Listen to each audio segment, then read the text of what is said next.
Hello dear learners, my name is Abhishek and आज हम बात करने वाले हैं general studies and zoology syllabus of UPPSC. So 4 तारीख को UPPSC that is union Uttar Pradesh public service commission. So उन्होंने assistant professors for government degree college examination 2025 इसके लिए उन्होंने असिस्टेंट प्रोफेसर्स के कुछ पोस्ट रिलीज किए हैं एंड आज हम इस वीडियो में डिस्कस करेंगे about the syllabus of general studies and zoology। तो zoology syllabus को हम बाद में डिस्कस करेंगे। अभी हम पहले जनरल स्टडीज की बात करते हैं। जनरल स्टडीज का जो आपका पेपर होगा वो 30 उसमें आपके 30 क्वेश्चन रहेंगे और आपका जो ऑप्शनल सब्जेक्ट जैसे यहाँ पे मैं zoology सब्जेक्ट की बात कर रहा हूँ उसके आपके 90 क्वेश्चन रहेंगे। तो पूरा आपका जो प्री का पेपर होता है उसमें टोटल क्वेश्चन होते हैं 120। आपके उसमें जीएस के आ जाते हैं दैट इज जनरल स्टडीज के आ जाते हैं 30 क्वेश्चन और आपका जो ऑप्शनल सब्जेक्ट होगा उस ऑप्शनल सब्जेक्ट के आएंगे आपके 90 क्वेश्चन एंड इन टोटल ये हो जाता है 120 क्वेश्चन। तो जनरल स्टडीज में आपको पढ़ना है जनरल साइंस जो बेसिक साइंस हम पढ़ते हैं क्लास 10 12 तक। करंट इवेंट्स तो इसे करंट अफेयर्स हम बोल सकते हैं, नेशनल एंड इंटरनेशनल इंपॉर्टेंस जो कि आजकल दुनिया जगत में चल रहा है। And history of India including the Indian national movement. तो अगर आप ऑलरेडी यूपीएससी या फिर अदर कॉम्पिटिटिव एग्जामिनेशन की प्रिपरेशन कर रहे हैं जिसमें आप करंट अफेयर्स के बारे में पढ़ते हैं तो ये एग्जाम आपके लिए काफ़ी इजी हो जाएगा क्योंकि उसमें जीएस के काफ़ी क्वेश्चन आपसे बन जाएंगे। Then Indian polity and economy तो आप इसे क्लास 12th के जो बुक्स हैं उससे स्टार्ट करके बेसिक्स इंडियन पॉलिटी जैसे introduction to Indian constitution and then economy class 12 तक की आप पढ़ेंगे तो एक बेसिक अंडरस्टैंडिंग आ जाएगी। उसके अलावा आप वीडियोस को गो थ्रू कर सकते हैं जिसमें कि वो जो कि अदर एग्जाम्स के लिए प्रिपेयर हो जैसे कि यूपीएससी के लिए। एंड देन ज्योग्राफी तो geography Indian and world and then mental ability and basic stats. And ये जो सारे सब्जेक्ट हैं आपको ये एक्सपेक्टेड है कि आपको जनरल अवेयरनेस होगी about topic with special reference to the Uttar Pradesh. क्यों? क्योंकि ये जो एग्जाम कंडक्ट कराया जा रहा है ये उत्तर प्रदेश के गवर्नमेंट डिग्री कॉलेजेस के लिए। तो आपको ये एक्सपेक्ट किया जाएगा कि ये जो भी सारे टॉपिक है जैसे कि करंट अफेयर है, अब आपको पूरी दुनिया का पता हो ना हो लेकिन यूपी में क्या हो रहा है उससे रिलेटेड जो टॉपिक्स है उसके बारे में पता होगा। तो आपको ये एग्जाम के जो क्वेश्चंस होंगे उसे सॉल्व करने में आसानी। अब चलते हैं हमारे दूसरे इंपॉर्टेंट सब्जेक्ट की तरफ दैट इज जूलॉजी। आप मुझे कमेंट करके बता सकते हैं कि मैं नेक्स्ट और कौन से सब्जेक्ट्स के सिलेबस को डिस्कस करो and accordingly I do that. So इसके अंदर जो यूनिट्स हैं वो आपके बेसिक जो जूलॉजी आप यूजी पीजी में पढ़ते हैं उससे काफ़ी मिलता जुलता है और सीएसआर नेट के सिलेबस से भी काफ़ी मिलता जुलता है। बट ये सीएसआर नेट से काफ़ी इजी सिलेबस इन्होंने रखा है। जो सबसे पहली यूनिट है नॉन कॉर्डेट। अब इसे आप किससे प्रिपेयर कर सकते हैं तो मैं रेफर करूंगा नॉन कॉर्डेट्स के लिए आप कोटपाल जी की बुक के साथ जा सकते हैं जो कि काफ़ी अच्छी बुक है। एंड कॉर्डेटा के लिए मैं रिकमेंड करूंगा आपको एक बहुत अच्छी बुक है by Jordan and Verma. So उस बुक का नाम ही है chordates by Jordan and Verma. Now these are my personal favourites. आप अकॉर्डिंगली अगर आप कोटपाल जी की ही कॉर्डेटा पढ़ना चाहते हैं तो आप पढ़ सकते हैं। सो इसके अंदर आते हैं प्रिंसिपल्स ऑफ एनिमल टैक्सोनॉमी जिसमें क्लासिफिकेशन है आपका नॉन कॉर्डेट्स का, उनके locomotory organs, type of locomotion, nutrition and reproduction आ जाता है। देन अलग अलग फाइलम जैसे कि protozoa and then canal system in the sponges, then polymorphism in case of coelenterates, coral reef and उनका एनवायरमेंटल सिग्निफिकेंस क्या है, parasitic adaptation of the helminths, metamerism in annelids and then affinities in hemichordata. उसके बाद में हम बात करेंगे respiratory organs की। सो रेस्पिरेटरी ऑर्गन्स भी बहुत इंपॉर्टेंट है क्योंकि ज़्यादातर देखा गया है रेस्पिरेटरी ऑर्गन से अगर आप यूपीएससी का सिलेबस जूलॉजी ऑप्शन उठा के देखेंगे तो उसमें रेस्पिरेटरी ऑर्गन से काफ़ी क्वेश्चन पूछे गए।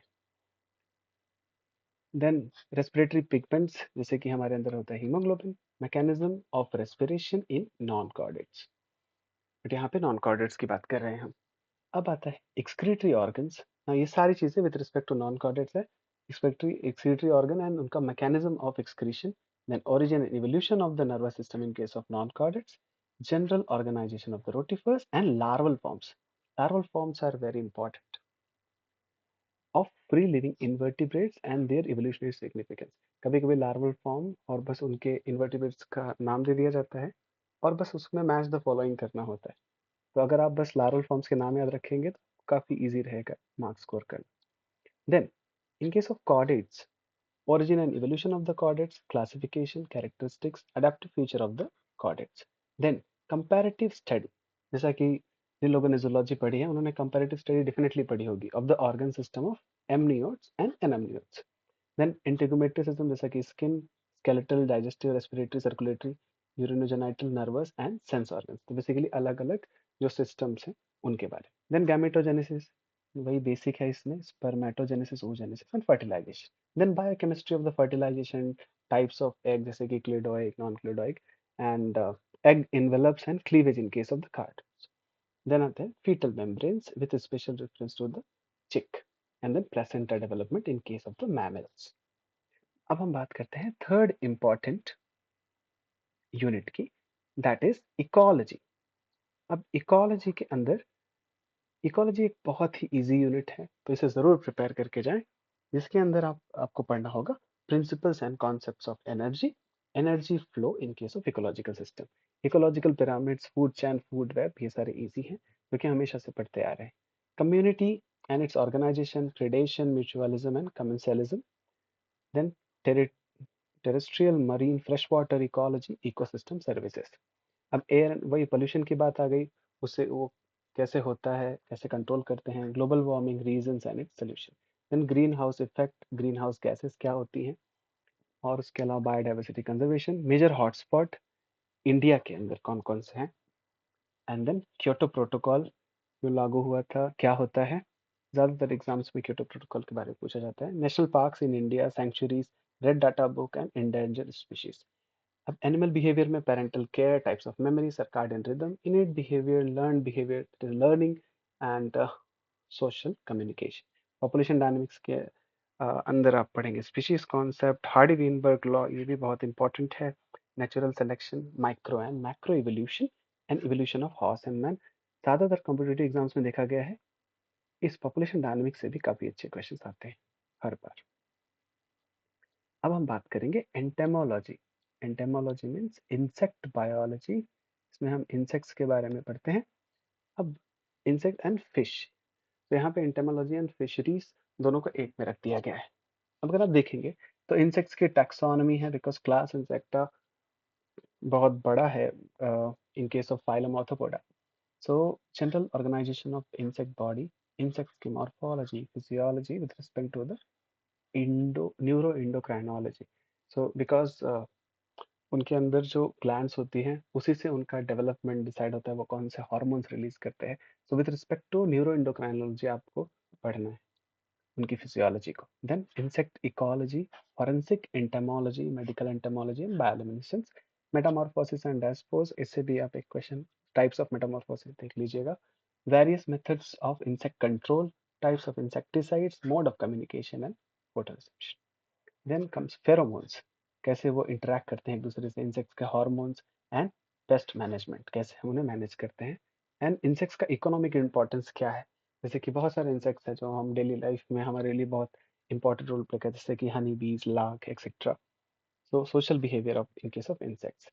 अब आते हैं फिशरी के बारे में, जैसे morphological, taxonomic, habitat, population, attributes in fishes, fish का structure, organ system and their function, diversity क्या है, फिश ब्रीडिंग कैसे कराते हैं, उनके डिजीजेस कौन से, उसके कंट्रोल कैसे करते हैं।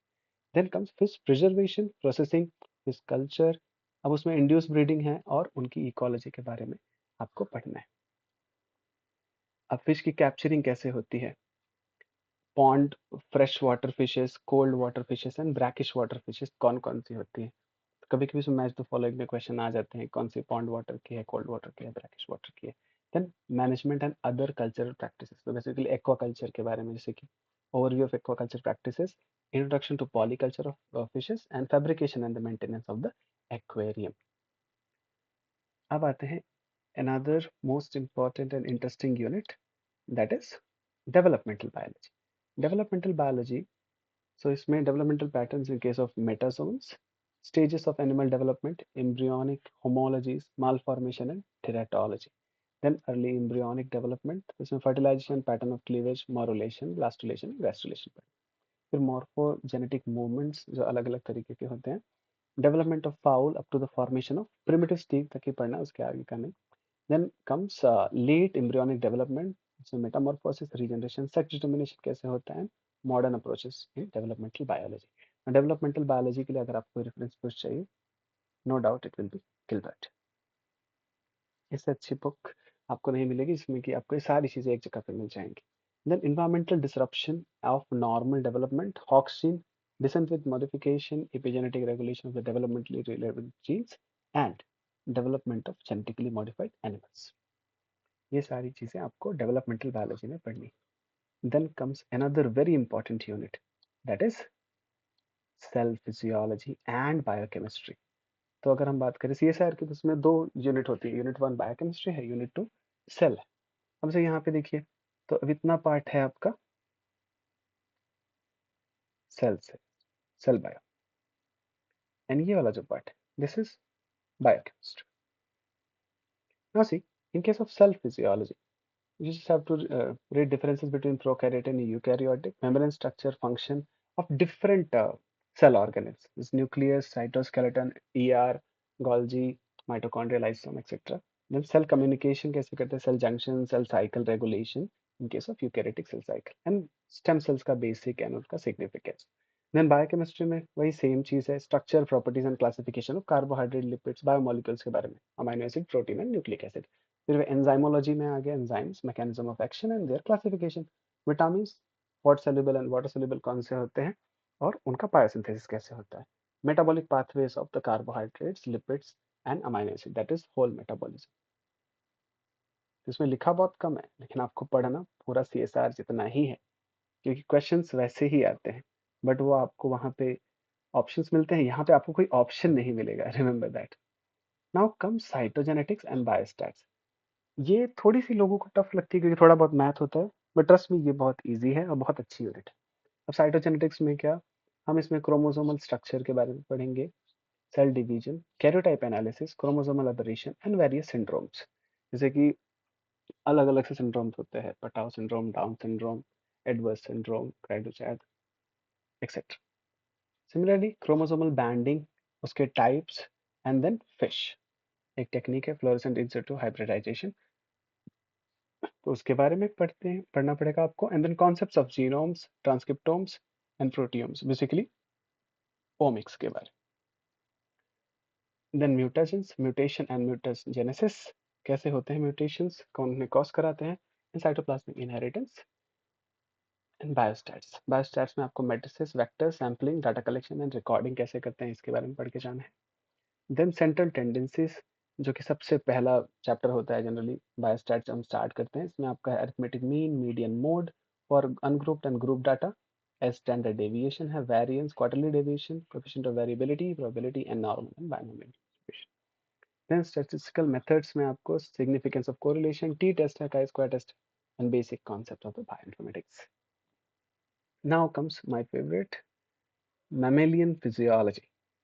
मैमेलियन फिजियोलॉजी के अंदर आपको डाइजेस्टिव सिस्टम पढ़ना है, what is the role of the gastrointestinal hormones, energy balance and BMR, then structure of blood, total blood volume, basically आपको हेमाटोलॉजी का बेसिक्स पढ़ना है, RS फैक्टर्स, हीमोस्टैसिस कैसे होता है, now remember it is not homeostasis, it is haemostasis, okay, blood का थक्का कैसे बनता है ये पूछ रहे हैं। Then cardiac cycle, structure of the heart and function, lymphatic system, comparison of respiration in vertebrates, respiratory pigments, etc. Thermoregulation, comparative physiology of excretion, urine formation, vertebrate nervous system, nerve impulse conduction कैसे होता है, mechanism of muscle contraction, sense organ in case of vertebrate जैसे कि eyes हैं, ear है, nose है, etcetera.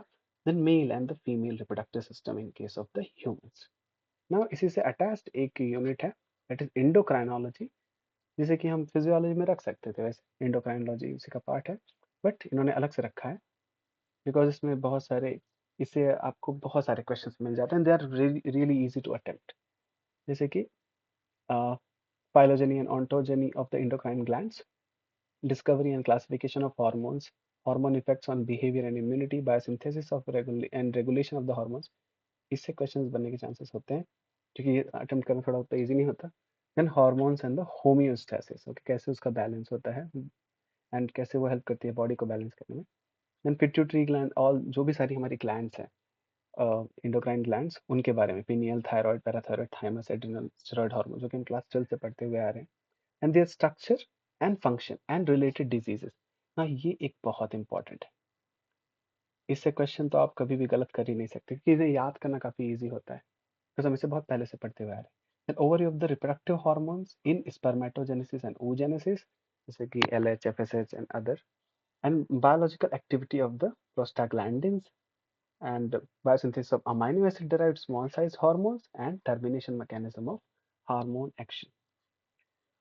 इसके बाद में आता है टॉक्सिकोलॉजी एंड इम्यूनोलॉजी। सो जो अभी हमने ऊपर के यूनिट्स की बात की, that is endocrinology and another one was physiology. So इन दो यूनिट को प्रिपेयर करने के लिए दो बुक्स मैं रेफर करूंगा आपको। एक तो है टॉर्टोरा एंड दूसरी है human physiology by Guyton and Hall. आप कोई भी एक रेफर कर सकते हैं, both are good. Now introduction toxicology, ये बहुत ही इजी यूनिट होने वाली है आपके लिए, क्योंकि जनरली जिन्होंने पीजी किया है उन्होंने ये सब पढ़ा ही होता है। तो टॉक्सिकोलॉजी क्या है, कौन से सब्सटेंसेस टॉक्सिक होते हैं, डोज रिलेटेड टॉक्सिसिटी, जीनोबायोटिक्स क्या है, टॉक्सिफिकेशन डिटॉक्सिफिकेशन कैसे करते हैं, toxicity influencing factors, exposure to the toxic substances, synergism and potentiation and antagonism.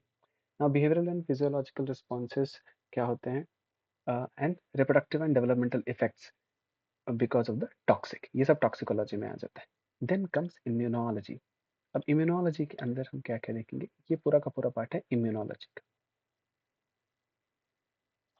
Immunology के अंदर वही सेल्फ एंड नॉन सेल्फ का recognition, specific memory of immune system, तो basically innate and adaptive immunity.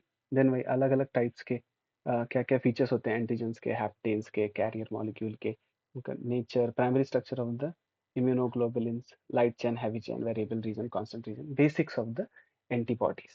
Okay, then domain structure of the IgA, DE, immune deficiencies होती हैं कौन कौन सी, type T, sorry T cells, B cells and combined immunodeficiencies, MHC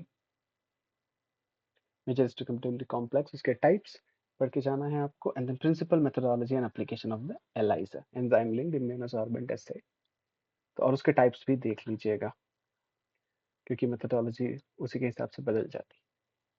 now this one is the last one, yes, so unit 11 is the last unit of the syllabus। now in this molecular biology, so modern techniques in molecular biology, इसमें आपको microscopy करके जाना है, face contrast, electron microscope and types of electron microscope, fluorescence microscope, confocal microscope, and colorimetry and its principle, B.L. Lambert's law, basics of principle है, PCR and types of PCR, remember।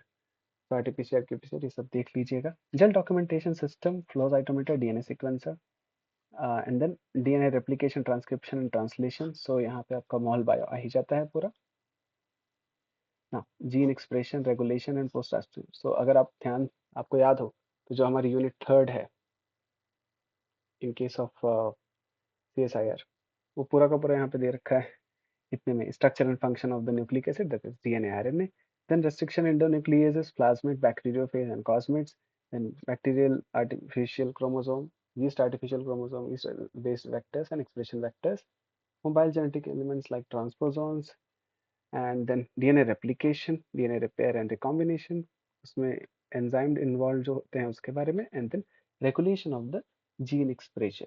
सो जो अलग अलग से operons हैं, black operon, tryptophan operon etcetera, वो सब हमें देखना है। RNA synthesis and processing, so initiation complex कैसे बनता है, transcription, activators and repressors, RNA polymerases, capping, elongation, termination कैसे होता है, आरएनए प्रोसेसिंग कैसे होती है, उसकी editing, splicing and polyadenylation, poly A chain जो बनती है, उन सभी के बारे में हमें पढ़ना है। Then application of the recombinant DNA technology, human genome project, and last में आता है कैंसर। तो ऑन्कोजीन क्या होते हैं, tumour suppression gene, cancer and cell cycles, उसका relevance and virus induce cancer and उसका मेटास्टेसिस, कैंसर कैसे प्रोपोगेट करता है, बॉडी के अंदर फैलता है, उसके बाद। तो ये था हमारा पूरा सिलेबस। मैं इसका पीडीएफ आपको अपने टेलीग्राम लिंक पे शेयर कर दूंगा, टेलीग्राम चैनल पे, एंड टेलीग्राम चैनल का लिंक आपको हमारे डिस्क्रिप्शन में मिल जाएगा। And if you haven't liked and subscribed our channel, then please do, because in future I'm going to cover all the all these things which I have mentioned in today's lecture. So I'll start from the uh, animal physiology. Okay, I'll say animal physiology actually, and I'll start covering whatever is mentioned in this syllabus. Okay, as per the UPPSC Assistant Professor 2025 examination, so that it can help you prepare. And see mammalian physiology. So it's very easy, and so for that, please like, share, and share with your friends and family members, those who are eligible for this examination. The eligibility criteria is very simple. You must have 55% marks in your PG, and you need any national qualification. In this case, in case of zoology specifically, you will need CSR, NET, and if you have JRF, then that is also fine. Okay, with this, thank you so much for watching this lecture so far. I know it has been a lengthy video, but yeah, we have covered everything that is there in the syllabus of the zoology. So with this, thank you so much and have a good day.